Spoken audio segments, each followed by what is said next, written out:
Hello అండి. అయితే నిజానికి నిన్న పెట్టాల్సిన వీడియో చంద్రగ్రహణం ఆ టైంలో 11 to 2 ఇట్లా ఏదైతే మంత్రం చెప్పిస్తామో ఏదైనా సరే చాలా పవర్స్ చాలా శక్తివంతమైన టైం అని చెప్పి పంతులు చెప్తుండే. అయితే అదే టైం అనే కాదు, ఏ టైంలో అయినా సరే మనము ఏదైనా ఒక వాక్యాన్ని పదే పదే చెప్తుంటే అదే మనకు వేద మంత్రంలాగా అయిపోతుంది. రామ రామ రామ రామ రామ అనుకుంటూ ఉన్నాం అనుకోండి, అదే పెద్ద మంత్రం. హనుమాన్ హనుమాన్ హనుమాన్ హనుమాన్ అంటే ఇట్లా అంటే మీ ఇష్టదైవాన్ని మీరు, నేనంటే నా ఇష్టదైవాన్ని నేను చెప్తున్నా.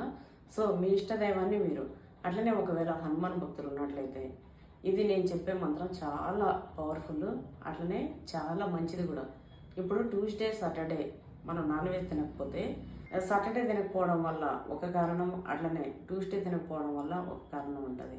మనకు ఈ రెండు హనుమాన్ని మనం ఎవరైతే మొక్కుతున్నామో ఆ 2 రోజులు మానేస్తే నాన్ వెజ్ చాలా మంచిది. కొంతమంది అంటారు డైలీ ఇట్లా తింటారు కదా అది ఇదని. డైలీ తినే పాటు పక్కకు పెట్టండి, ఎందుకంటే అది నా కంటెంట్. నేను ఎన్నో విషయాల్లో షేర్ చేసుకున్నా మీకు, అంటే నాకు భక్తి ఉంది, నాకు సెంటిమెంట్స్ ఉన్నాయి అవి ఇవి అనేసి. అయితే నేను ఇప్పుడు మీకు చెప్పే ఒక ఇంపార్టెంట్ అంటే ఒక చిన్న ఇది అంటే నాతో పాటుగా మీ అందరికీ కూడా, నాతో పాటుగా మన వాళ్ళందరికీ కూడా యూజ్ అవ్వాలి నేను ఈ వాక్యం నేను చెప్తున్నా. చాలామందికి తెలిసి ఉంటుంది, అట్లనే చాలామందికి తెలియకుండా కూడా ఉంటుంది. సో తెలియని వాళ్ళ కోసం నేను చెప్తున్నా, డైలీ మీరు అది పఠిస్తూ ఉండండి. చాలా అంటే చాలా మంచి జరుగుతుంది మీ లైఫ్లో. చెప్తున్నా. జై శ్రీరామ్. ఓం హనుమతే రుద్రావతారాయ సర్వశత్రు సంహారణాయ సర్వరోగహరాయ సర్వవశీకరణాయ రామదూతాయ స్వాహ.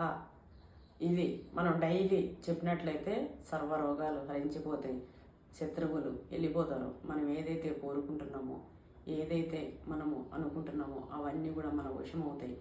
అంటే మనం ఏదైనా ఒక అభిలాష పెట్టుకొని ఒక వర్క్ చేసేటప్పుడు బిజినెస్లు కానీ ఏదైనా అలాంటివి అంటున్నా, వశం అనగానే రాంగ్ వేలో కొంతమంది ఆలోచిస్తుంటారు. అవి కాదు, ఏవైనా మంచివి, ఏవైనా మంచివి. సో ఇది మీరు ఇప్పటి నుంచి మీరు కూడా అది పాటిస్తారని మీ అందరికీ చెప్తున్నా. అయితే చాలామంది మీకు నిజంగా అండి, చాలామంది నన్ను చూసి హనుమాన్ని ముక్కేటోళ్ళు చాలామంది తయారయ్యారు. చాలామంది హనుమాన్ మొక్కుతారు. మా వాళ్ళు అనుకోండి, బయట వాళ్ళు అనుకోండి, చాలామంది. అట్లనే ఈ మంత్రం చెప్పించండి. ఈ మధ్య నేను హ్యాపీలో ఊరికి పెడుతున్నాను, ఎందుకంటే మన వాళ్ళందరూ కూడా అది దాన్ని చూసి 4 సార్లు చదివితే వాళ్ళకి కూడా మంచి జరుగుతుందనే ఉద్దేశంతోనే. సరే, మన యూట్యూబ్ సబ్స్క్రైబర్స్ కోసం కూడా చెప్తామని చెప్పి చెప్తున్నా. మన వాళ్ళందరికీ కూడా ఈ వీడియోని షేర్ చేయండి, ఎందుకంటే ఒక మంచి విషయం ఉంది అంటే మన వాళ్ళకి షేర్ చేసుకోవడం మంచిది కదా. సో అందరికి షేర్ చేయండి, అట్లనే ఇది ఆచరించండి. జై శ్రీరామ్.